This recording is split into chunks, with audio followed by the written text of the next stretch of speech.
आज हम एग्जाम्पल 9.2 का एक्सप्लेनेशन देखते हैं। An object 4.0 centimetre in size is placed at 25 centimetre in front of A concave mirror of focal length 15 centimetre.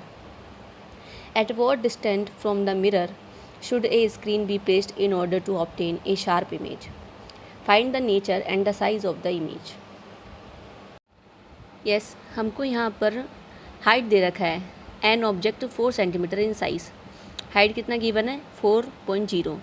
हमको पता है अगर हम एक्सिस पे चलते हैं, अगर हम सिंपल एक्सिस पे देखते हैं तो हमारे पास ऑब्जेक्ट इस तरीके से ऑलवेज हमारे पास इस तरीके से प्लेस होता है, जो कि हमारे लिए पॉजिटिव है, पॉजिटिव वाई एक्सिस है। इसलिए हम इसका हमेशा जो साइन लेंगे हमारे पास क्या जाएगा, पॉजिटिव जाएगा। अगर हम यू की बात करते हैं तो मैंने आपको बताया था जो हमारे पास डिस्टेंस होती है ऑब्जेक्ट की, वो हमेशा हम नेगेटिव कंसिडर करते हैं क्योंकि वो इस तरफ होती है। इसलिए हम कौन सा इमेज लेंगे यहाँ पर, ऑब्जेक्ट का लेंगे, कौन सा लेंगे साइन इसमें, नेगेटिव। जो हमारे लिए फोकल लेंथ बनेगा, फोकल लेंथ हमारे पास 15 सेंटीमीटर है। कौन सा मिरर है हमारे पास में, कॉनकेव मिरर है। कॉनकेव मिरर का अगर मैं यहाँ पर बात करूँ तो कॉनकेव मिरर हमारे कैसा बनेगा, जस्ट लाइक दैट।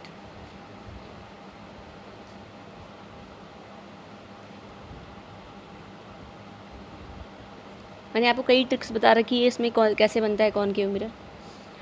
अगर मैं इसका स्फेरिकल शेप मानती हूँ तो यहाँ पर हमारे पास इसका फोकल लेंथ किधर जाएगा, इधर की ओर, एफ। फोकल लेंथ इधर कैसे गया, क्योंकि अगर हम इसका सेंटर ऑफ कर्वेचर की बात करते हैं तो यहाँ पर प्लेस होगा, सेंटर ऑफ कर्वेचर यहाँ पर, तो कैसा रहेगा साइन में, नेगेटिव। तो अगर ये नेगेटिव रहेगा तो एफ भी कैसा रहेगा, नेगेटिव। मिरर में दिक्कत नहीं आती है, मिरर में हम देख लेते हैं कि उसका जो स्फेरिकल शेप है वो किधर की ओर जा रहा है। तो यहाँ पर जो हमारे पास फोकल लेंथ रहेगा वो भी कैसा रहेगा, नेगेटिव। ठीक है, हम जानते हैं मिरर के फॉर्मूले के according 1/f equal to 1/v plus 1/u। 1/f का वैल्यू कितना दे रखा है, 1/-15। माइनस मैंने बताया था आपको पहले वाले वीडियो में कि माइनस क्यों रखना है। फॉर्मूले में हमको कैसा भी साइन गिवन हो, पर हमको जब वैल्यू पुट करनी होगी तो हम विद साइन करेंगे। 1/v का वैल्यू कितना दे रखा है यहाँ पर, v का वैल्यू तो हमको फाइंड आउट करना है, प्लस 1/u का वैल्यू कितना दे रखा है, u का वैल्यू है -25। अगर हम इसको सॉल्व करते हैं तो 1/v को हम ऐसे कैसे मान करके इधर रख देते हैं, ये इधर जाएगा तो कैसा हो जाएगा, पॉजिटिव, इक्वल टू 1/-15 प्लस इस इधर जाते ही इसका साइन ये वाला पॉजिटिव 1/25। और अगर सॉल्व करते हैं इसको 1/v इक्वल टू 1/25 को मैं कैलकुलेशन के अकॉर्डिंग पहले ले लेती हूँ -1/15। अगर हम एलसीएम लेते हैं तो एलसीएम इसका हमारे पास 150 जाएगा। तो ये कितना होता है अपने 6 टाइम गया, माइनस ये अपने कितने गया, 10 टाइम्स गया। 1/v के बेसिस पे अगर मैं लेकर के आ रही हूँ तो माइनस का 4 divided by 150, v equal to minus का 150 डिवाइड बाई 4। हम इसको आगे सॉल्व करते हैं तो हमारे पास v का वैल्यू आता है -37.5 सेंटीमीटर। -37.5 सेंटीमीटर, ये माइनस क्यों आया, ये अपन और हम प्रैक्टिकली एग्जांपल के बेसिस पे देखते हैं। यहाँ पर जैसे हम यहाँ पर कॉनकेव मिरर ड्रॉ करते हैं तो हमको पता है अगर हम इसकी प्रिंसिपल एक्सिस ड्रॉ करते हैं तो हमको इसका फोकल लेंथ गिवन है 15 सेंटीमीटर। 15 सेंटीमीटर जस्ट डबल हमारे पास क्या हो जाएगा, सेंटर ऑफ कर्वेचर सी, ये हमारे पास हो जाएगा 30। अब आपको u का वैल्यू पता है, u का वैल्यू कितना है 25। इट्स मीन जो हमारे पास केस है यहाँ पर जो ऑब्जेक्ट रखा हुआ है वो हमारे यहाँ पर c और f के बीच में रखा हुआ है। कहाँ पर रखा हुआ है, c और f के बीच में हमारे पास है। तो अगर c और f के बीच में हमारे पास ऑब्जेक्ट रखा हुआ है तो इसके बेसिस पे हम बोलेंगे जो हमारे पास इमेज बनेगा वो हमारे पास इधर की ओर बनेगा। और कहाँ बनेगा, बियॉन्ड सी बनेगा, बियॉन्ड सी।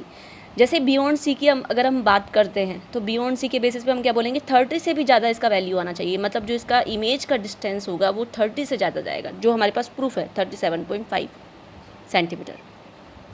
यहाँ पर हमारे पास और नेगेटिव साइन इसलिए आया है क्योंकि ये जो इमेज बन करके आ रहा है वो उधर की तरफ है जो नेगेटिव है।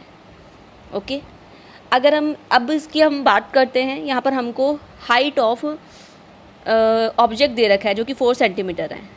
अब देखिए आप ना, अगर हम इस वाले डायग्राम पे आते हैं वापस, तो डायग्राम के बेसिस पे आप देखिए कि हमारे पास जो केस जाता है यहाँ पर, अगर आप 6 केसेस याद रखते हैं तो आपको ये बहुत ईजी पड़ेगा। 6 केसेस के बेसिस पे आप देखेंगे कि हमारे सी पर सेम साइज़ का इमेज बनता है और बियॉन्ड सी बिग बनता है। मतलब जो हमारे पास वैल्यू आएगा किसका, हाइट ऑफ ऑब्जेक्ट का, इट्स मीन एच डैश का, वो हमारे पास 4 सेंटीमीटर से ज़्यादा आएगा। यस, हम इसको सॉल्व करते हैं। We know that what m equal to height of image divide by height of object. हमारे पास हाइट ऑफ इमेज और हाइट ऑफ ऑब्जेक्ट और एक फॉर्मूला और जाता है इसके लिए हमारे पास माइनस का v/u। हमको यहाँ से ये वाला फॉर्मूला दोनों लेते हुए यहाँ से हमारे पास क्या निकालनी है, हमको हाइट ऑफ इमेज निकालनी है। तो hi equal to minus v/u multiply by ho। हम इसको आगे सॉल्व करते हैं तो हमारे पास वैल्यू जाएगी माइनस v का वैल्यू अभी अभी हमने निकाला है माइनस का 37.5 डिवाइड बाई u का वैल्यू क्या आ रहा है हमारे पास में, u का वैल्यू गिवन था हमको माइनस का 25 multiply by height of object हमको पॉजिटिव दे रखा था 4 सेंटीमीटर।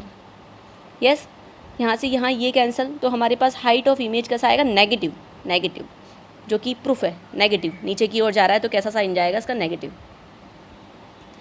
जैसे हम इसकी आगे बात करते हैं 37.5 डिवाइडेड बाई 25 मल्टीप्लाई बाय 4, इसको अगर हम आगे सॉल्व करके चलते हैं तो हमारे पास ये कितना आ जाएगा, 6 सेंटीमीटर। कैसा आएगा, नेगेटिव में आएगा। कैसा आएगा, नेगेटिव में आएगा, 6 सेंटीमीटर नेगेटिव में। सॉल्व करके देख लीजिएगा, बिल्कुल इजी कैलकुलेशन है। 6 सेंटीमीटर आया। ये हमारे पास ये प्रूफ दे रहा है कि जो अगर हमारे पास C और F के बीच में हमारे पास ऑब्जेक्ट है, कॉनकेव मिरर वाला केस है, तो हमारे पास जो इमेज बनेगा वो ऑलवेज बियॉन्ड C बनेगा और ऑब्जेक्ट से बड़ा बनेगा। यस, जो प्रूफ है यहाँ पर कैसा बन रहा है, नेगेटिव बन रहा है, जो बता रहा है कि ये यहाँ पर कैसा बनेगा, नेगेटिव। इट्स मीन जो हमारे पास इमेज बनेगा कैसा बनेगा, रियल एंड इन्वर्टेड।